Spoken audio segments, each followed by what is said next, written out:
The laughter from the bedroom wasn't mine. It was low, breathless, and unfamiliar, the kind of sound that tells you everything before your mind even catches up. I stood in the hallway, gripping the doorframe so hard my knuckles whitened. The thin slice of light under the door was trembling from movement inside. For a moment I told myself it could be the TV or maybe a call on speaker. But then I heard her whisper his name, soft and teasing. Not mine.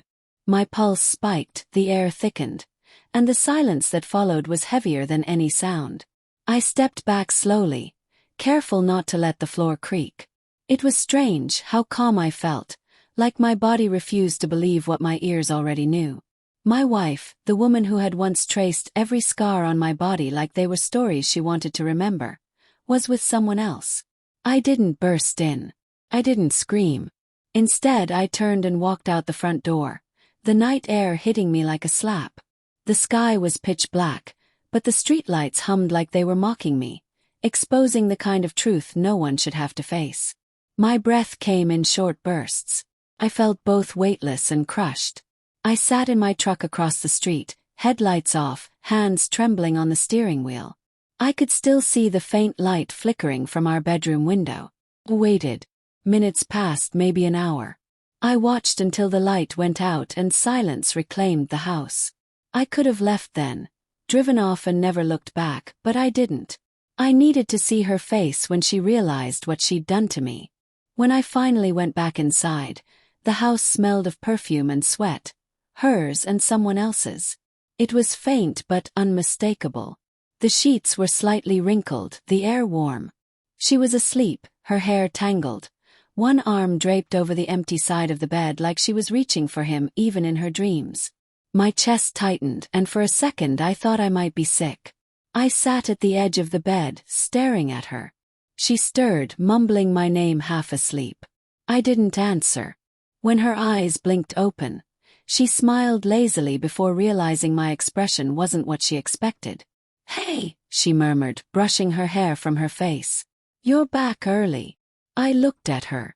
Really looked. And I swear for a moment she almost looked guilty, almost. Then she smirked. "You're giving me that look again. Don't tell me it's about your trust issues." "My trust issues," I repeated, my voice flat. She laughed softly, still half asleep. "You always think something's going on. You've got to stop reading into things, baby." It was surreal how easily she lied. Her tone didn't waver, her gaze didn't shift. If I hadn't heard her with my own ears, maybe I would have believed her. "I know," I said finally, standing. "You're right." She blinked, surprised by my agreement. "See, that's better. You just need to." "I know," I interrupted, turning toward the door. "I just need to stop trusting my instincts." She didn't catch the edge in my voice. I went downstairs and sat in the living room, the clock ticking so loud it felt like it was counting down. I thought about every time she accused me of overreacting, of being paranoid, of imagining things. Had always made me doubt myself, made me feel crazy. But now the pieces fit together with brutal clarity. The late nights at work, the muted calls in the bathroom, the sudden perfume that wasn't hers.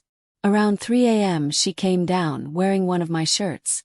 "You're really not coming to bed?" she asked, leaning against the wall, her tone light but probing. "Not tonight," I said. She sighed dramatically. "You know, if you keep pushing me away with this suspicion, you're going to lose me." I looked at her, really seeing her for the first time without love fogging my vision. "You already left, Emily. You just forgot to take your things." Her smirk faltered, but only slightly. "What's that supposed to mean?" "You tell me," I said quietly. She crossed her arms. "You're being ridiculous again." I leaned back, eyes fixed on her. "Who was he?" She froze for half a second, so brief most people would have missed it, but I caught it. Then she laughed. "You really can't help yourself, can you? You'd rather ruin everything than admit you've got a problem." "No," I said, standing slowly. "I just stopped ignoring yours." Her jaw tightened.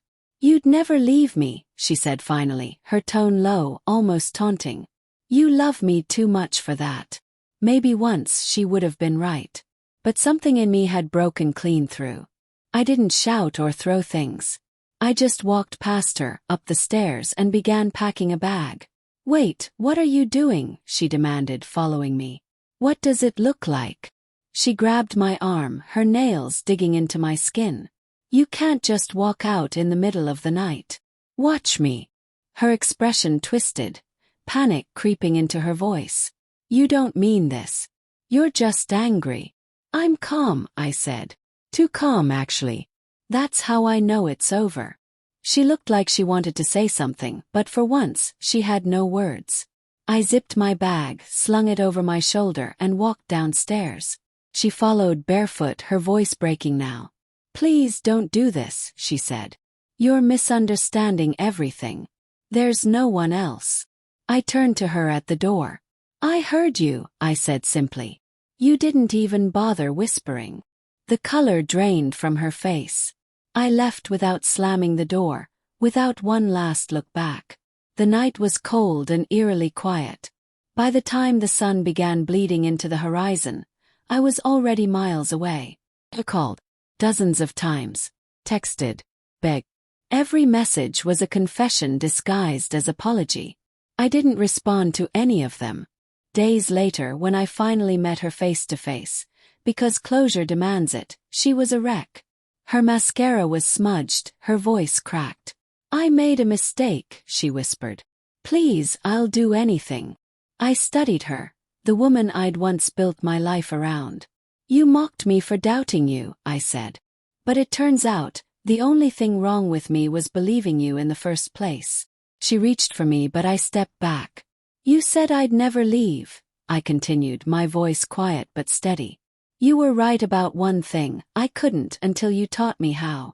I walked away before sunrise again. Only this time I didn't look back.